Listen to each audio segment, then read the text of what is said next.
بسم اللہ الرحمن الرحیم۔ شروع اللہ کا نام لے کر جو بڑا مہربان نہایت رحم والا ہے۔ مکے میں ابو سفیان بہت بے چین تھا کہ آج کچھ ہونے والا ہے۔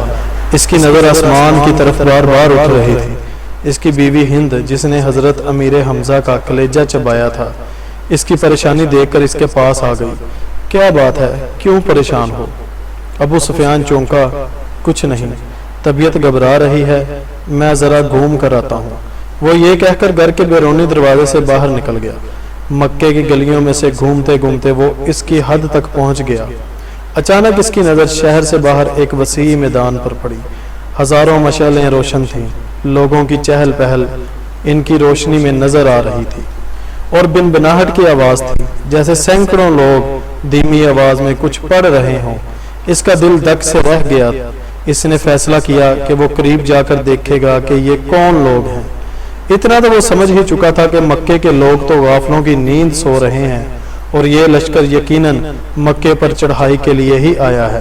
وہ جاننا چاہتا تھا کہ یہ کون ہے۔ وہ آہستہ آہستہ اوٹ لیتا اس لشکر کے کافی قریب پہنچ چکا تھا۔ کچھ لوگوں کو اس نے پہچان لیا تھا، یہ اس کے اپنے ہی لوگ تھے جو مسلمان ہو چکے تھے اور مدینہ ہجرت کر چکے تھے۔ اس کا دل ڈوب رہا تھا۔ وہ سمجھ گیا تھا کہ یہ لشکر مسلمانوں کا ہے، اور یقیناً محمد صلی اللہ علیہ وسلم اپنے جانثاروں کے ساتھ مکے آ پہنچے تھے۔ وہ چھپ کر حالات کا جائزہ لے ہی رہا تھا کہ عقب سے کسی نے اس کی گردن پر تلوار رکھ دی۔ اس کا اوپر کا سانس اوپر اور نیچے کا نیچے رہ گیا۔ لشکر کے پہرے داروں نے اسے پکڑ لیا تھا اور اب اسے بارگاہ محمد صلی اللہ علیہ وسلم میں لے جا رہے تھے۔ اس کا ایک ایک قدم کئی کئی من کا ہو چکا تھا۔ ہر قدم پر اسے اپنے کرتوت یاد آ رہے تھے۔ جنگ بدر، جنگ احد، جنگ خندق، جنگ خیبر، سب اس کی آنکھوں کے سامنے ناچ رہی تھی۔ اسے یاد آ رہا تھا کہ اسے کیسے سرداران مکہ کو اکٹھا کیا تھا محمد صلی اللہ علیہ وسلم کو نعوذ باللہ قتل کرنے کے لیے۔ کیسے نجاشی کے دربار میں جا کر تقریر کی تھی کہ یہ مسلمان ہمارے غلام اور باغی ہیں، ان کو ہمیں واپس دو۔ کیسے اس کی بیوی ہندہ نے امیر حمزہ کو اپنے غلام حبشی کے ذریعے شہید کروا کر ان کا سینہ چاک کر کے ان کا کلیجہ نکال کر چبایا اور ناک اور کان کاٹ کر گلے میں ہار بنا کر ڈالے تھے، اور اب اسے اسی محمد صلی اللہ علیہ وسلم کے سامنے پیش کیا جا رہا تھا۔ اسے یقین تھا کہ اس کی روایت کے مطابق اس جیسے دہشت گرد کو فوراً تہ و تیگ کر دیا جائے گا۔ ادھر بارگاہ رحمت للعالمین صلی اللہ علیہ وسلم میں اصحاب رضی اللہ تعالیٰ عنہ جمع تھے، اور صبح کے اقدامات کے بارے میں مشاورت چل رہی تھی کہ کسی نے آ کر ابو سفیان کی گرفتاری کی خبر دے دی۔ اللہ اکبر! خیمے میں نعرہ تکبیر بلند ہوا۔ ابو سفیان کی گرفتاری ایک بہت بڑی خبر اور کامیابی تھی۔ خیمے میں موجود عمر ابن الخطاب اٹھ کر کھڑے ہوئے اور تلوار کو میان سے نکال کر انتہائی جوش کے عالم میں بولے، اس بدبخت کو قتل کر دینا چاہیے، شروع سے سارے فساد کی جڑ یہی رہا ہے۔ چہرہ مبارک رحمت للعالمین صلی اللہ علیہ وسلم پر تبسم نمودار ہوا، اور ان کی دلوں میں اترتی ہوئی آواز گونجی، بیٹھ جاؤ عمر، اسے آنے دو۔ عمر ابن خطاب آنکھوں میں ویز لیے حکم رسول صلی اللہ علیہ وسلم کی اطاعت میں بیٹھ تو گئے، لیکن ان کے چہرے کی سرخی بتا رہی تھی کہ ان کا بس چلتا تو ابو سفیان کے ٹکڑے کر ڈالتے۔ اتنے میں پہرے داروں نے بارگاہ رسالت صلی اللہ علیہ وسلم میں حاضر ہونے کی اجازت چاہی۔ اجازت ملنے پر ابو سفیان کو رحمت للعالمین کے سامنے اس حال میں پیش کیا گیا کہ اس کے ہاتھ اس کے امامے سے اس کی پشت پر بندھے ہوئے تھے۔ چہرے کی رنگت پیلی پڑ چکی تھی اور اس کی آنکھوں میں موت کے سائے لہرا رہے تھے۔ لب ہائے رسالت معاب صلی اللہ علیہ وسلم واہ ہوئے، اور اصحاب رضی اللہ تعالیٰ عنہ نے ایک عجیب جملہ سنا، اس کے ہاتھ کھول دو اور اس کو پانی پلاؤ، بیٹھ جاؤ ابو سفیان۔ ابو سفیان ہارے ہوئے جواری کی طرح گرنے کے انداز میں خیمے کے فرش پر بچھے قالین پر بیٹھ گیا۔ پانی پی کر اس کو کچھ حوصلہ ہوا تو نظر اٹھا کر خیمے میں موجود لوگوں کی طرف دیکھا۔ عمر ابن خطاب کی آنکھیں غصے سے سرخ تھیں۔ ابو بکر ابن قحافہ کی آنکھوں میں اس کے لیے افسوس کا تاثر تھا۔ عثمان بن عفان کے چہرے پر عزیزداری کی ہمدردی اور افسوس کا ملا جلا تاثر تھا۔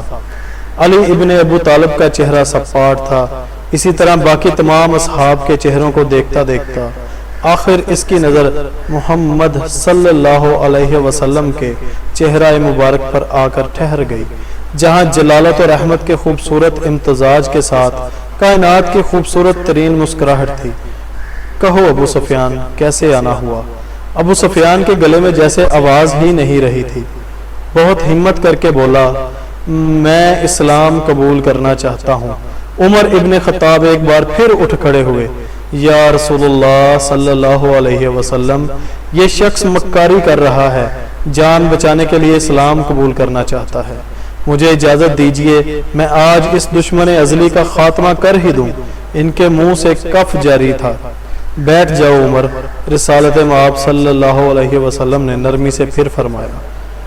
بولو ابو سفیان، کیا تم واقعی اسلام قبول کرنا چاہتے ہو؟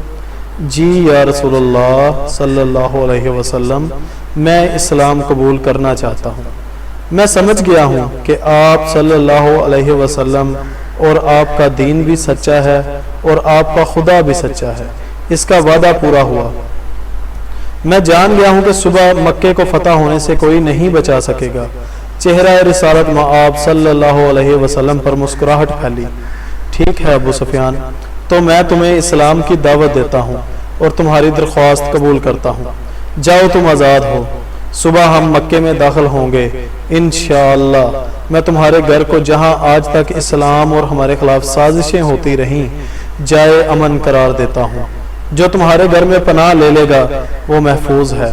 ابو سفیان کی آنکھیں حیرت سے پھٹی جا رہی تھیں۔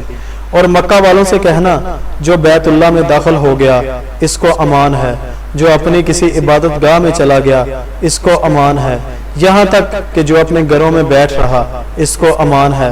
جاؤ ابو سفیان جاؤ، اور جا کر صبح ہماری آمد کا انتظار کرو، اور کہنا مکہ والوں سے کہ ہماری کوئی تلوار میان سے باہر نہیں ہوگی، ہمارا کوئی تیر ترکش سے باہر نہیں ہوگا، ہمارا کوئی نیزہ کسی کی طرف سیدھا نہیں ہوگا، جب تک کہ کوئی ہمارے ساتھ لڑنا نہ چاہے۔ ابو سفیان نے حیرت سے محمد صلی اللہ علیہ وسلم کی طرف دیکھا اور کانپتے ہوئے ہونٹوں سے بولنا شروع کیا، اشہد ان لا الہ الا اللہ واشہد ان محمدا عبدہ ورسولہ۔ سب سے پہلے عمر ابن خطاب آگے بڑھے اور ابو سفیان کو گلے سے لگایا۔ مرحبا اے ابو سفیان، اب سے تم ہمارے دینی بھائی ہو گئے ہو، تمہاری جان مال ہمارے اوپر ویسے ہی حرام ہو گیا جیسے کہ ہر مسلمان کا دوسرے پر حرام ہے۔ تم کو مبارک ہو کہ تمہاری پچھلی ساری خطائیں معاف کر دی گئیں اور اللہ تبارک و تعالی تمہارے پچھلے گناہ معاف فرمائے۔ ابو سفیان حیرت سے خطاب کے بیٹے کو دیکھ رہا تھا۔ یہ وہی تھا کہ چند لمحے پہلے جس کی آنکھوں میں اس کے لیے شدید نفرت اور غصہ تھا اور جو اس کی جان لینا چاہتا تھا، اب وہی اس کو گلے سے لگا کر بھائی بول رہا تھا۔ یہ کیسا دین ہے؟ یہ کیسے لوگ ہیں؟ سب سے گلے مل کر اور رسول اللہ صلی اللہ علیہ وسلم کے ہاتھوں پر بوسہ دے کر ابو سفیان خیمے سے باہر نکل گیا۔ وہ دہشت گرد ابو سفیان کے جسم کے شر سے مسلمان آج تک تنگ تھے، انہی کے درمیان سے سلامتی سے گزرتا ہوا جا رہا تھا۔ جہاں سے گزرتا اس اسلامی لشکر کا ہر فرد، ہر جنگجو، ہر سپاہی جو تھوڑی دیر پہلے اس کی جان کے دشمن تھے، اب آگے بڑھ کر اس سے مصافحہ کر رہے تھے، اسے مبارکباد دے رہے تھے، خوش آمدید کہہ رہے تھے۔ اگلے دن مکہ شہر کی حد پر جو لوگ کھڑے تھے ان میں سب سے نمایاں ابو سفیان تھا۔ مسلمانوں کا لشکر مکے میں داخل ہو چکا تھا۔ کسی ایک تلوار، کسی ایک نیزے کی انی، کسی ایک تیر کی نوک پر خون کا ایک قطرہ بھی نہیں تھا۔ لشکر اسلام کو ہدایت مل چکی تھی، کسی کے گھر میں داخل مت ہونا، کسی کی عبادت گاہ کو نقصان مت پہنچانا، کسی کا پیچھا مت کرنا، عورتوں اور بچوں پر ہاتھ نہ اٹھانا، کسی کا مال نہ لوٹنا۔ بلال حبشی آگے آگے اعلان کرتا جا رہا تھا، مکے والوں، رسول خدا صلی اللہ علیہ وسلم کی طرف سے آج تم سب کے لیے عام معافی کا اعلان ہے۔ کسی سے اس کے سابقہ اعمال کی باز پرس نہیں کی جائے گی۔ جو اسلام قبول کرنا چاہے وہ کر سکتا ہے، جو نہ کرنا چاہے وہ اپنے سابقہ دین پر رہ سکتا ہے۔ سب کو ان کے مذہب کے مطابق عبادت کی کھلی اجازت ہوگی، صرف مسجد الحرام اور اس کے حدود کے اندر بت پرستی کی اجازت نہیں ہوگی، کسی کا ذریعہ معاش چھینا نہیں جائے گا، کسی کو اس کی اراضی و جائیداد سے محروم نہیں کیا جائے گا، غیر مسلموں کے جان و مال کی حفاظت مسلمان کریں گے۔ اے مکہ کے لوگوں، ہندہ اپنے گھر کے دروازے پر کھڑی لشکر اسلام کو گزرتے دیکھ رہی تھی، اس کا دل گواہی نہیں دے رہا تھا کہ حضرت حمزہ کا قتل اس کو معاف کر دیا جائے گا، لیکن ابو سفیان نے تو رات یہی کہا تھا کہ اسلام قبول کر لو، سب غلطیاں معاف ہو جائیں گی۔ مکہ فتح ہو چکا تھا، بنا ظلم و تشدد، بنا خون بہائے، بنا تیر و تلوار چلائے، لوگ جوک تر جوک اس آفاقی مذہب کو اختیار کرنے اور اللہ کی توحید اور رسول اللہ صلی اللہ علیہ وسلم کی رسالت کا اقرار کرنے مسجد حرام کے صحن میں جمع ہو رہے تھے، اور تبھی مکہ والوں نے دیکھا اس ہجوم میں ہندہ بھی شامل تھی۔ یہ ہوا کرتا تھا اسلام، یہ تھی اس کی تعلیمات، یہ سکھایا تھا رحمت للعالمین صلی اللہ علیہ وسلم نے۔ دوستو، اس طرح کی مزید اچھی ویڈیو اور معلوماتی ویڈیو دیکھنے کے لیے ہمارے چینل کو لائک، سبسکرائب اور شیئر ضرور کریں۔ شکریہ۔